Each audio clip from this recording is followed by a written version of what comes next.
Hello students, আজকে আমি solve করব class 9-এ Roy Martin question bank থেকে থার্ড সামেটিভ এক্সামের জন্য 356 পেজ যোধপুর পার্ক বয়েজ স্কুলের যে মডেল কোয়েশ্চেন পেপারটা দেওয়া রয়েছে।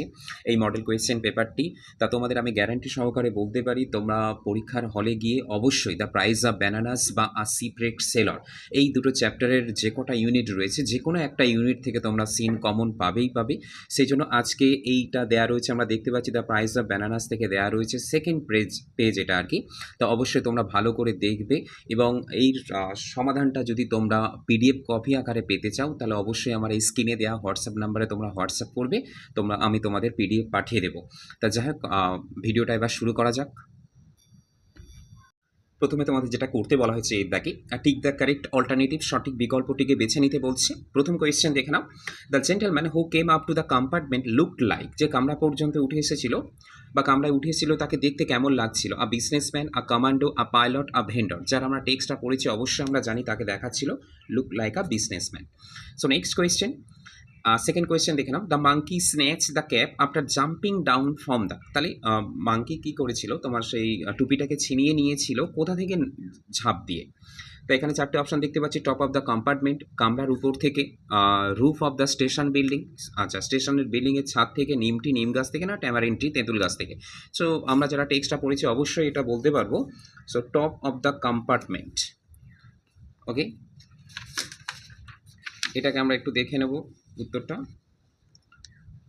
দেখতে পাচ্ছি আমার চ্যানেলের নাম লার্ন উইথ আলিশার। অবশ্যই তোমরা ভিডিওটা দেখবে এবং এই চ্যানেলটিকে সাবস্ক্রাইব করবে, লাইক করবে, কমেন্ট করবে। আজকে আমি যোধপুর পার্কের যে বয়েজ স্কুলটা দেখে নাও, উত্তরটা তাহলে দেখে নাও তোমরা। বিয়ের দাগে কী করতে বলেছে দেখে নিই, complete the following sentences with information from the text. তাহলে এই পাঠ্য থেকে তথ্য নিয়ে বাক্যগুলোকে পূরণ করতে বলছে দ্য বিজনেসম্যান ওয়াজ ওয়ারিং। তাহলে ব্যবসায়ীটি পরিধান করেছিল, কি পরেছিল, যদি আমরা একটু সিনটা দেখে নিই আমরা দেখতে পাবো, দেখে নাও লাইনটা আমরা দেখছি, দেখো। He was dressed in a white muslin dhoti, a delicate tunic and embroidered cap on his head. এই উত্তরটাকে আমরা লিখব। তাহলে উত্তরটাকে আমরা দেখে নিচ্ছি, দেখে নাও। এখানে আমরা লিখবো ড্যাশের ঘরে যেটা লিখে দেবো আর কি, a white muslin dhoti, delicate tunic and embroidered cap on his head, এই উত্তরটাকে লিখবো। নেক্সট ড্যাশ যেটা দিয়েছে দেখো, দ্য বিজনেসম্যান লাগেজ ইনক্লুডেড। তাহলে সেই ব্যবসায়ীটির ব্যাগপত্রে কী কী ছিল আর কি, তাহলে এটা আমরা দেখবো কি, আ বিগ স্টিল ট্রাঙ্ক ছিল, সেভারাল স্মল বাস্কেটস ছিল অ্যান্ড আ ব্রাস জাগ ছিল। এটা আমরা দেখে নাও উত্তরটা। নেক্সট সি থেকে যেটা করতে বলা হয়েছে, feel in the chart with information from the text. তাহলে এই টেক্সট থেকে তথ্য নিয়ে চার্টগুলোকে পূরণ করতে বলছে। কজ অ্যান্ড ইফেক্ট দিয়েছে। প্রথমে কজের ঘরে দেখো, after snatching the businessman cap, সেই ব্যবসায়ীটির টুপিটিকে ছিনিয়ে নেবার পর, the monkey climbed up the নিম ট্রি, নিম গাছে উঠে গিয়েছিল। এর ফলে কি হয়েছিল, এর ফলস্বরূপ যদি আমরা দেখি,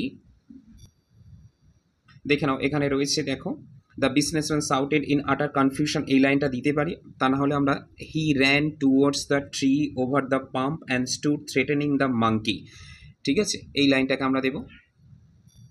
নেক্সট এফেক্টের ঘরে দিয়েছে দেখো, the businessman seemed slightly relieve. তাহলে ব্যবসায়ীটিকে মনে হয়েছিল কিছুটা স্বস্তি পেয়েছে, ঠিক আছে। এর কারণটা কি আমরা যারা পড়েছি জানি।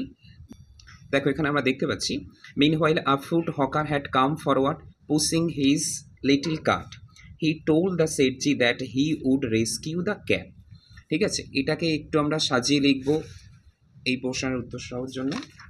দেখে নিই আমরা দুটো উত্তর ভালো করে দেখে নেব। A businessman ran towards the tree over the pump and stood threatening the monkey, এটা প্রথম উত্তর। দ্বিতীয় উত্তরটা নিয়ে নেবো, দেখো, the fruit vendor told the businessman that he would rescue the cat, এটা আমরা কজের ঘরে লিখব। আমরা পোস্ট পোর্শনটা শেষ করলাম। এবার আমরা পোয়েমে কি দিয়েছে দেখতে পাচ্ছি, দেখে নাও। এখানে আমরা দেখতে পাচ্ছি কবিতাটা নর্থ শিপ থেকে দেওয়া রয়েছে।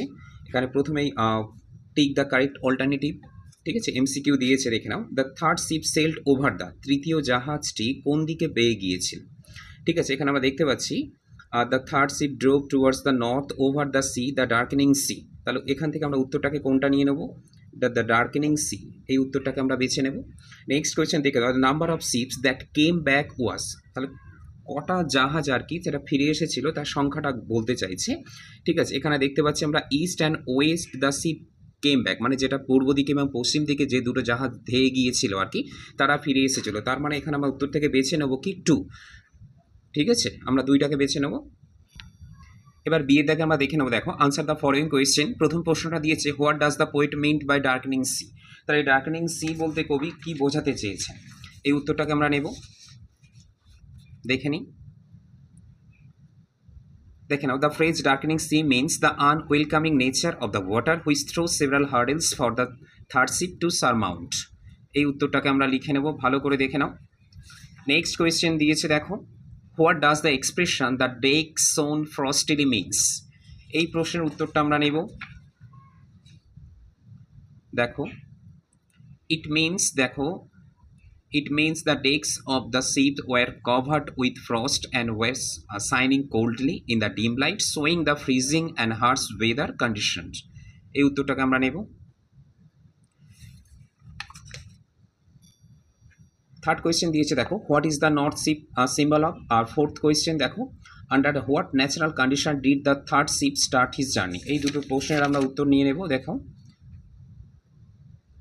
What is the north ship symbol of, দেখতে পাচ্ছি আমরা, উত্তর দেখে নাও ভালো করে। The North Ship stands as a symbol of the endless journey of mankind, filled with difficulties in order to attain one's aspiration. Next, দেখে নাও শেষের কোয়েশ্চেনটা, তার উত্তরটা, the third ship started its journey in an unforgiving sea under a fire spring star with no breath of wind, a sign of danger and Longhair's voice. এখন আমরা দেখো তিনের দাগে রিডিং কম্প্রিহেনশন, যেটা আনসিন বলি আমরা। আনসিন দিয়েছে খাজুরাহো থেকে, তা এটা আমরা সলভ করব। ঠিক আছে, এখানে দিয়েছে, প্রথমেই দেখে নিই আমরা, ঠিক the correct answer from the given alternatives. নিচে দেওয়া বিকল্পগুলি থেকে সঠিক উত্তর বেছে নিতে বলছে। প্রথমে দেখো, the temples of Khajuraho are built of. ঠিক আছে, এই মন্দিরগুলোকে নির্মাণ করা হয়েছিল, ঠিক আছে, কি দিয়ে আর কি। তা আমরা একটু দেখলে দেখতে পাবো, দেখে নাও, এখান থেকে উত্তরটা নেব। The temples are mainly built of fine grained sandstones. ঠিক আছে, তাহলে উত্তরটা আমরা নেব কি, fine grained sandstones. Out of 85 temples, only dash temples have survived till today. তাহলে এখানে আমরা দেখতে পাচ্ছি, এই লাইনটাকে আমরা দেখে নেব। দেখো out of original 85 temples, only 22 temples have survived till today. তাহলে এই উত্তরটাকে আমরা নেব, এটাকে আমরা দেব 22।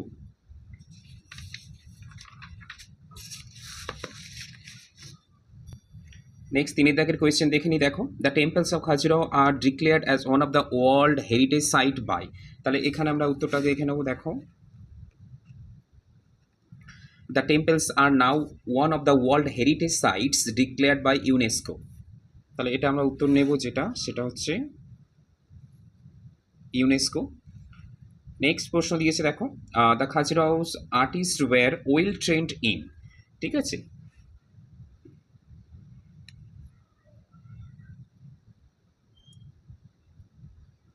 একটু দেখে নাও, এগুলো আর কি সবকটাই হবে, এটা আমরা দেখতে পাচ্ছি। এই লাইনটা আমরা দেখবো। দেখো the Khajuraho artist were extremely well versed in the grammar of and syntax of architecture and iconography. ঠিক আছে, তাই এখানে অপশানগুলো কী কী দিয়েছে দেখে নাও। Grammar of architecture, syntax of architecture, iconography, all of this. তাহলে আমরা দেখে নেবো সবকটাই, সেই জন্য উত্তরটা নেব অল অফ দিস। এখন আমরা দেখে নেব বিয়ে দাগে কী করতে বলেছে। State whether the following sentences are true or false, keep supporting statement in favour of your answer. প্রথম কোয়েশ্চেনটা দিয়েছে, দেখে নাও, the main temple at Khajuraho were carved probably between 850 AD to 1050 AD। তা এটা আমরা ফলস দেবো। কেন এটা ফলস দেবো দেখে নাও, কারণ আমরা টেক্সটে দেখতে পাচ্ছি, আনসিনে দেখতে পাচ্ছি কত থেকে কত, 950 থেকে 1050, কিন্তু এখানে বলছে কি 850 থেকে 1050। So according to the text the answer is incorrect. So next দেখে নিই আমরা কি বলছি। The temple of Khajuraho speak of the Indo Aryan genius. তা এটা আমরা ট্রু দেব, এটা আমরা ট্রু দেব। তার কারণ আমরা দেখে নিই, একেবারে লাস্ট লাইন দেখে নাও, the culmination of Indo Aryan genius seems. দেখে নাও, কালমিনেশনটা দেখে নাও, এই দুটো কোয়েশ্চেনের সাপোর্টিং সেন্টেন্স আমরা একটু দেখে নাও সাপোর্টিং সেন্টেন্সটা। 3 দাগের প্রশ্নটা আমরা সমাধান করবো। দেখে নাও, the two famous temples of Khajuraho are Lakshman temple are Chitragupta temple. তা এটা আমরা টেক্সে পেয়ে যাব। এটা ট্রু হবে কেন দেখে নাও, the famous temples are Lakshman temple and Chitragupta temples and many others. তাহলে এটাকে আমরা ট্রু দেবো এবং সাপোর্টিং সেন্টেন্স হিসাবে আমরা এই লাইনটাকেই দেব। উত্তরটা ভালো করে দেখে নাও। নেক্সট কি করতে বলেছে দেখো, আনসার দ্য ফলোইং কোয়েশ্চেন। প্রথম যে কোয়েশ্চেনটা দিয়েছে দেখো, হোয়ার ইজ খাজুরাহো লোকেটেড, এই খাজুরাহো কোথায় অবস্থিত। তাহলে খাজুরাহো হচ্ছে is located in the central part of India. ঠিক আছে, এটা সেন্ট্রাল পার্ট অফ ইন্ডিয়াতে অবস্থিত। আমরা টেক্সেও দেখে নেব। আমরা এখানে দেখতে পাচ্ছি, দেখে নাও, located in central part of India. 1 নম্বর কোশ্চেন সেকেন্ড পার্টটা দেখে নাও, which dynasty built the famous Khajuraho temples. ঠিক আছে, এর উত্তরটা আমরা নিয়ে নেব। দেখে নাও, the famous temples were built by the powerful kings of Chandela dynasty.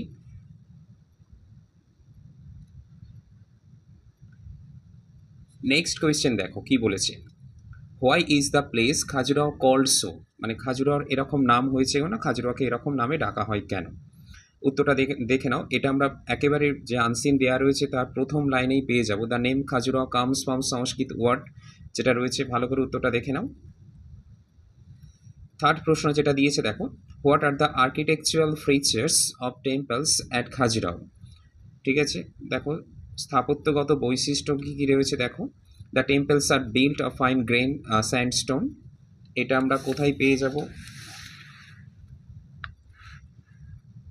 দেখো, এই প্যারার প্রথমেই লিখে দেবো। দেখো, the temples are mainly built of fine grain sandstone which are yellowish and pinkish in colour. এই লাইনটা পাবো আমরা। খাজুরাহোর নামটা কেন হয়েছে আমরা এখানে দেখে নাও, প্রথম লাইনেই রয়েছে। আর কোন ডাইনেস্টি বানিয়েছে আমরা দেখতে পাচ্ছি, the powerful king of Chandra dynasty. আমরা এই ডাইনেস্টি দেখতে পাচ্ছি। সবকটা উত্তর আমরা আনসিনের পেয়ে গেলাম।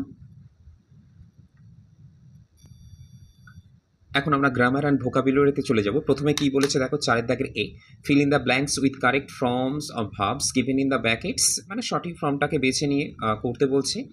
এটার উত্তরটা আমরা দেখে নেবো একটু। উত্তরটা দেখে নাও, প্রথমে ড্যাশে আমরা বিকেম বসিয়েছি, তারপর began, third one is calling.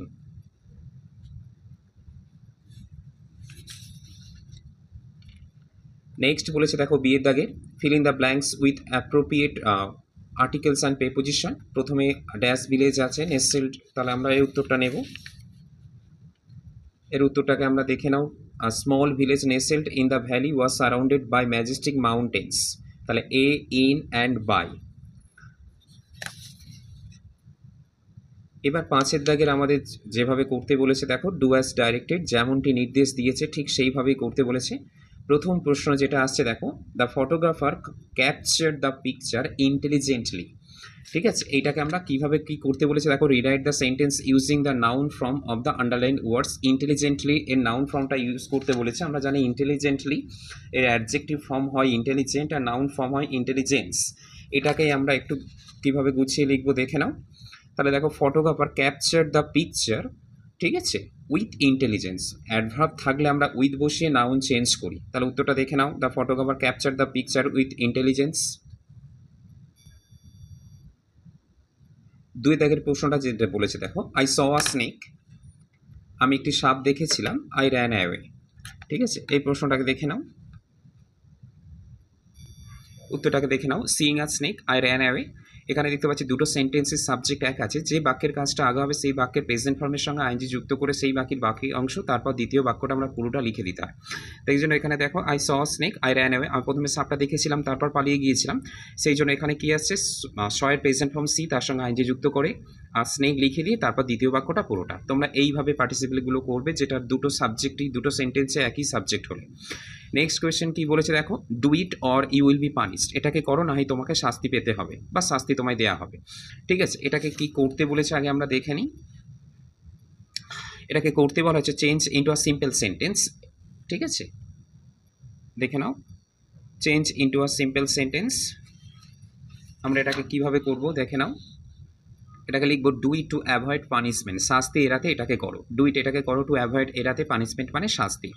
Next বলছে you are doing me a favour, ঠিক আছে, এটাকে কি করতে বলেছে প্রশ্নটা দেখে নাও, ভয়েস চেঞ্জ করতে বলেছে। এর ভয়েস চেঞ্জটা আমরা কিভাবে করবো দেখে নাও। তো এখানে দুটো অবজেক্ট আছে, মি অবজেক্ট আছে আর ফেভারও অবজেক্ট, যে কোনো একটা অবজেক্টকে ধরে আমরা কাজ করতে পারি। তাহলে এখানে আমরা ফেভারটাকে নিচ্ছি, দেখে নাও আগে, a favour is being done to me by you, উত্তরটা এটা নেব আমরা। Next when can their glory fade, এই প্রশ্নটাকে আমরা নেব, কি বলেছে মেক অ্যান অ্যাসার্টিভ সেন্টেন্স, ঠিক আছে, এটাকে অ্যাসার্টিভ সেন্টেন্সে চেঞ্জ করতে বলেছে, রয়েছে ইন্টারোগেটিভ সেন্টেন্সে। তাহলে আমরা অ্যাসার্টিভে যে উত্তরটা নেব একটু দেখে নিই আমরা। দেখো their glory can never fade, এটা আমরা অ্যাসার্টিভ সেন্টেন্সে নেব, their glory can never fade. Next question বলেছে the man in danger needs help, ঠিক আছে, একটা বিপদে পড়া মানুষের সাহায্যের প্রয়োজন আর কি। চেঞ্জ ইন্টু কমপ্লেক্স সেন্টেন্স, এটাকে করতে বলা হয়েছে কমপ্লেক্স সেন্টেন্সে। তো আমরা কমপ্লেক্স সেন্টেন্সে কীভাবে লিখবো দেখো, দ্য ম্যান লোকটি হু ইজ ইন ডেঞ্জার, যে হয় বিপদে, নিডস হেল্প সাহায্যের প্রয়োজন। তাহলে উত্তরটাকে নেব the man who is in danger needs help, দেখে নাও। নেক্সট তোমাদের একটা দেখতে পাচ্ছি ন্যারেশন চেঞ্জ করতে বলা হয়েছে, দেখো the girl said to her mother, মেয়েটি তার মাকে বলেছিল I saw the movie long ago, আমি মুভিটি দেখেছিলাম বা ছবিটিকে দেখেছিলাম, সিনেমাটিকে অনেক আগে। এটাকে দেখে নাও, সেন্টেন্সটা রয়েছে অ্যাসার্টিভ সেন্টেন্স, আমরা কীভাবে করব দেখো, দ্য গার্ল বসে গিয়েছে, দ্য গার্ল বসে গিয়েছে, সেড টুর পরিবর্তে এখানে বসানো হয়েছে টোল্ড। নেক্সট কমার আগে পর্যন্ত যে পোর্শনটা রয়েছে হার মাদার বসে গিয়েছে, কমা কোরেশন তুলে দিয়ে এখানে দ্যাট বসানো হয়েছে, যেহেতু এটা অ্যাসার্টিভ সেন্টেন্স। এবার আই বলতে কে, ঠিক আছে, তাহলে আই বলতে এখানে এই মেয়েটিকে বোঝানো হয়েছে, আই বলতে মেয়েটিকে বোঝানো হয়েছে, সেই জন্য এবার যেহেতু মেয়েটি সেই জন্য আয়ের প্রোনাউন চেঞ্জ হয়ে সি হয়ে গিয়েছে। যেহেতু এবার সেন্টেন্সটা আমরা দেখতে পাচ্ছি I saw the movie long ago, এটা পাস্ট ইনডিফিনাইটে রয়েছে, পাস্ট ইনডিফিনাইটে থাকলে সেটাকে চেঞ্জ করে পাস্ট পারফেক্ট টেন্সে লিখতে হয়, সেই জন্য সি এর পরে হ্যাড বসেছে, তারপর ভার্বের থার্ড ফর্ম সিন বসেছে, তারপর যে কোয়েশ্চনটা রয়েছে টোটালটা বসে গেছে, দেখো দ্য মুভি লং এগো। উত্তরটা আশা করি আমরা বুঝতে পেরেছি। নেক্সট দেখে নাও কি বলেছে, টিনা স্পোক ননসেন্স, ঠিক আছে, লাস্ট কোয়েশ্চেন দেখে নাও, টিনা স্পোক ননসেন্স কিসে করতে বলেছে, টার্ন ইন্টু নেগেটিভ সেন্টেন্স, এটাকে নেগেটিভ সেন্টেন্সে করতে বলেছে, ঠিক আছে, যেহেতু সেন্টেন্সটা আমরা দেখতে পাচ্ছি পাস্ট ইনডিফিনাইটে রয়েছে, সেই জন্য এটাকে পাস্ট ইনডিফিনাইট নেগেটিভ করতে গেলে আমাদের ডিড নটের সাহায্য নিয়ে আসতে হয়। So Tina did not speak sensibly, ঠিক আছে, টিনা ডিড নট, এবার ডিড বসেছে বলে এখানে, ডিড বসেছে বলে এখানে স্পোকটা কী হয়ে গেছে, স্পিক হয়ে গিয়েছে, তাহলে উত্তরটাকে নেব। নেক্সট আমাদের 6 দাগে দেখে নাও, ফেজাল ভাব করতে বলেছে। প্রথমে কি বলেছে, Seema is in search of a job, তাহলে এর উত্তরটা এখানে আমরা নেব যেটা আর কি, দেখো Seema is in search of a job, in search মানে খোঁজ করা, যার ফেজাল ভাব আমরা জানি লুক ফর। এবার এই সেন্টেন্সটাকে আমাদের লিখতে হবে প্রেজেন্ট কন্টিনিউয়াসে, সেই জন্য উত্তরটা যেটা হবে আর কি, এই উত্তরটা হবে কি লুকিং ফর, উত্তরটাকে আমরা কি নেব, লুকিং ফর। দেখে নাও দ্বিতীয় যে তোমাদের ফেজাল ভাবটা দিয়েছে করতে, the CBI will investigate the case, তাহলে ইনভেস্টিগেটের আমরা জানি ফেজাল হচ্ছে লুক ইনটু, ঠিক আছে, যেহেতু মডাল উইল আছে এবং তারপরে ইনভেস্টিগেট বসেছে, তার মানে ব্যাকেটে আমাদের যেটা লিস্টে দেওয়া থাকে সেটাই বসে যাবে, সেই জন্য হবে কি লুক ইনটু বসে যাবে। নেক্সট দেখো, he read the notes correctly, সে সঠিকভাবে কি করেছিল, নোটসটিকে লিখেছিল, ঠিক আছে। এবার তোমাদের এখানে লিস্ট যেটা দিয়েছে দেখে নাও কী কী আছে, ব্রেক আপ আছে, লুক ইনটু আছে, লুক ফর আছে, টেক ডাউন, তাহলে আমরা কোনটাকে নেব, টেক ডাউনটাকে নেব আর কি। এবার দেখতে পাচ্ছি এখানে ভাবটা পাস্টে রয়েছে, মানে পাস্ট ইনডিফিনিটে লেখা রয়েছে, সেই জন্য এটা টেক ডাউন না লিখে আমাদের টেকের পাস্ট ফর্মটা লিখতে হবে, উত্তরটা হবে আমাদের টুক ডাউন। নেক্সট দেখে নাও, our school closes at 4:30 PM, এবার ক্লোজেস এটা জানি আমরা, এখান থেকে যে ফেজাল ভাবটা নেব সেটা হবে ব্রেক আপ, ঠিক আছে। এবার এখানে দেখতে পাচ্ছি এটা প্রেজেন্ট ইনডিফিনাইটে লেখা রয়েছে এবং ভার্বের সঙ্গে এস যুক্ত রয়েছে, সেই জন্য হবে এখানে যেটা রয়েছে ব্রেক আপ, ঠিক আছে, তার সঙ্গে ব্রেকের সঙ্গে আমাদের এস যুক্ত করতে হবে, অ্যাকচুয়ালি ব্রেকস আপ, আমরা দেখতে পাচ্ছি, তাহলে উত্তরটাকে আমরা নেব ব্রেকস আপ। এখন আমরা দেখে নেব যে আনসিন থেকে আমাদের কিছু শব্দ খুঁজে বের করতে হয়, মানে এখানে 7 দাগে টিক দেওয়া থাকে, বাইরে থেকে কিছু ওয়ার্ড বা কিছু ফ্রেজেস দেওয়া থাকে যার মিনিংটা আমাদের আনসিন থেকে খুঁজে বের করতে হয়, ঠিক আছে। তা প্রথমে যেটা দিয়েছে দেখে নাও কম্বিনেশন, ঠিক আছে? কম্বিনেশন মানে আমরা জানি মিশ্রণ বা সংমিশ্রণ। এর আমরা যে আনসিন থেকে যে এটা পাবো আর কি, সেটা আমরা দেখে নিচ্ছি। দেখো, এটা হচ্ছে তোমার হবে আমরা দেখতে পাচ্ছি ফিউশন। ঠিক আছে? তাহলে উত্তরটা আমরা লিখে নেব।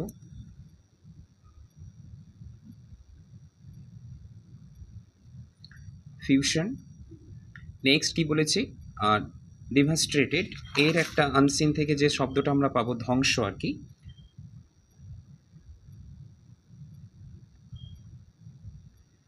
আমরা এখান থেকে একটা শব্দ পাচ্ছি, দেখে নাও, ডেস্ট্রয়েড। তাহলে এটার আমরা লিখে নেব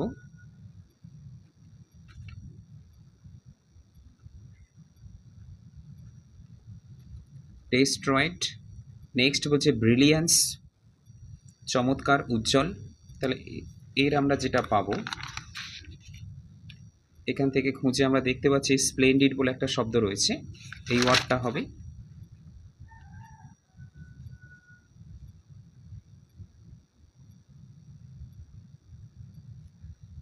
স্প্লেন্ডিড। নেক্সট প্যাট্রিমনি, যেটা ঐতিহ্য। তাহলে এর আনসিন থেকে যে শব্দটা আমরা পেয়ে যাব সেটা হচ্ছে, দেখে নাও, হেরিটেজ। আমরা উত্তরটাকে লিখে নেব।